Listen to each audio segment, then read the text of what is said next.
Hi, I am Willette Capers, and I'm going to be reading a new book to you today called A Chair from My Mother by Vera B. Williams.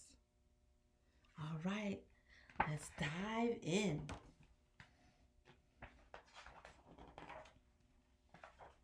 All right.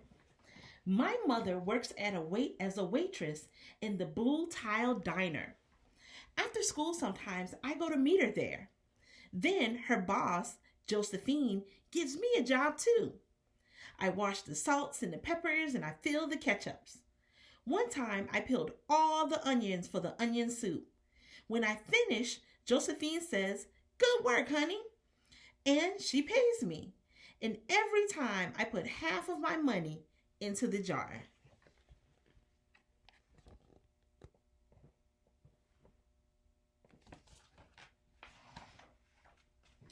It takes a long time to fill up a jar this big. Every day when my mother comes home from work, I take down the jar. My mama empties all her change from tips out of her purse for me to count. Then she pushes all the coins into the jar. Sometimes my mama is laughing when she comes home from work. Sometimes she's so tired she falls asleep while I count the money into piles. Some days she has lots of tips. Some days she only has a little. And then she looks worried. But each evening, every single shiny coin goes into the jar.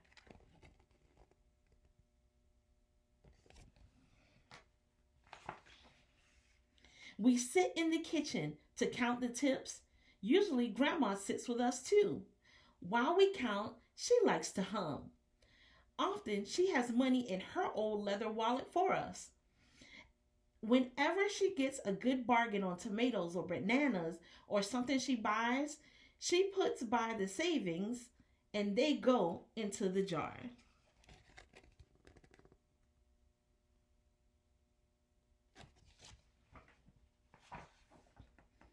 When we can't get a single other coin into the jar, we're going to take all the money and go and buy a chair. Yes, a chair. A wonderful, beautiful, fat, soft armchair. We will get one covered in velvet with roses all over it. We're going to get the best chair in the whole wide world. That is because our old chair is burnt up. There was a big fire in our other house. All our chairs burned. So did our sofa, and so did everything else. That wasn't such a long time ago.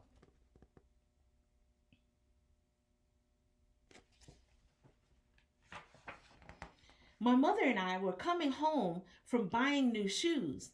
I had new sandals. She had new pumps.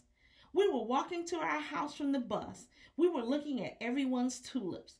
She was saying she liked red tulips, and I was saying I like yellow ones. Then we came back to our block.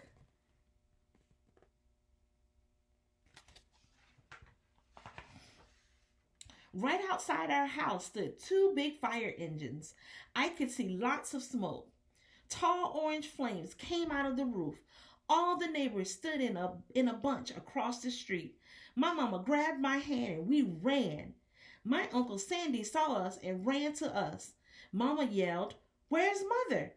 I yelled, "Where's my grandma?" My Aunt Ida waved and shouted, "She's here, she's here. She's okay. Don't worry." Grandma was all right.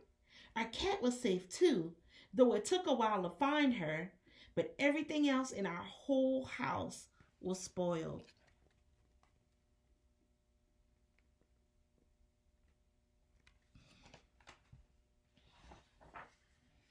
What was left of the house was turned to charcoal and ashes. We went to stay with my mother's sister, Aunt Ida, and Uncle Sandy. Then we were able to move into the apartment downstairs. We painted the walls yellow. The floors were all shiny, but the rooms were very empty.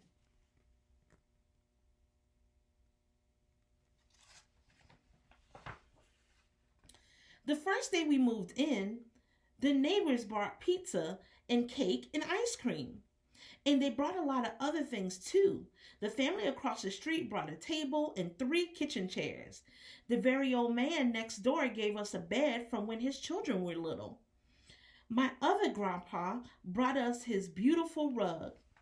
My mother's other sister, Sally, had made us red and white curtains. Mama's boss, Josephine, brought pots and pans, silverware, and dishes. My cousin brought me her own stuffed bear. Everyone clapped when my grandma made a speech. You are all the kindest people, she said, and we thank you very, very much. It's lucky we're young and can start all over.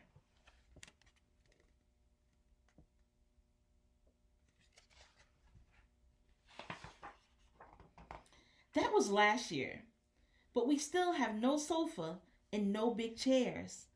When Mama came home, her feet hurt. There's no good place for me to take a load off my feet, she said. When Grandma wants to sit back and hum and cut potatoes, she has to get as comfortable as she can on a hard kitchen chair. So that is how come Mama brought home the biggest jar she could find at the diner, and all the coins started going into the jar. Now the jar is too heavy for me to lift up. Uncle Sandy gave me a quarter. He had to boost me up just so I can put it in.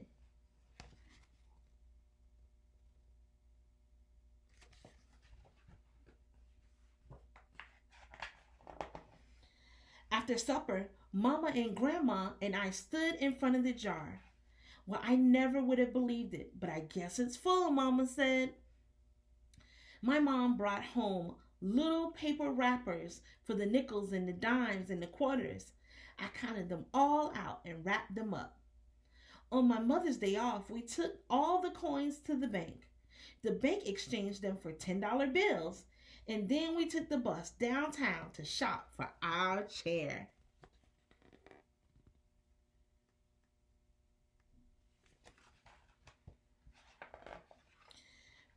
We shopped through 4 furniture stores. We tried out big chairs and small ones, high chairs and low chairs, soft chairs and harder ones. Grandma said she felt like Goldilocks and the 3 bears trying out all those chairs.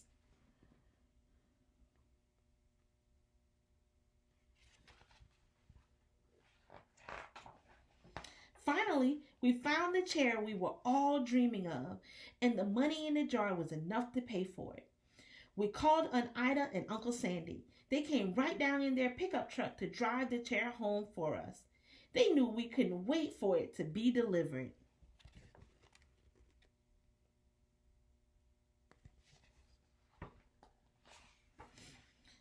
I tried out our chair in the back of the truck. Mama wouldn't let me sit there while we drove, though, but they let me sit in it while they carried it up the door.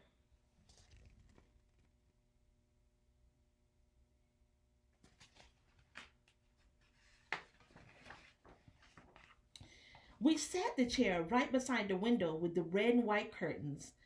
Grandma and Mama and I all sat in it while Aunt Ida took our picture. Now Grandma sits in it and talks with people going by in the daytime. Mama sits down and watches the news on TV when she comes home from work. After supper, I sit with her, and she can reach right up and turn out the light if I fall asleep in her lap.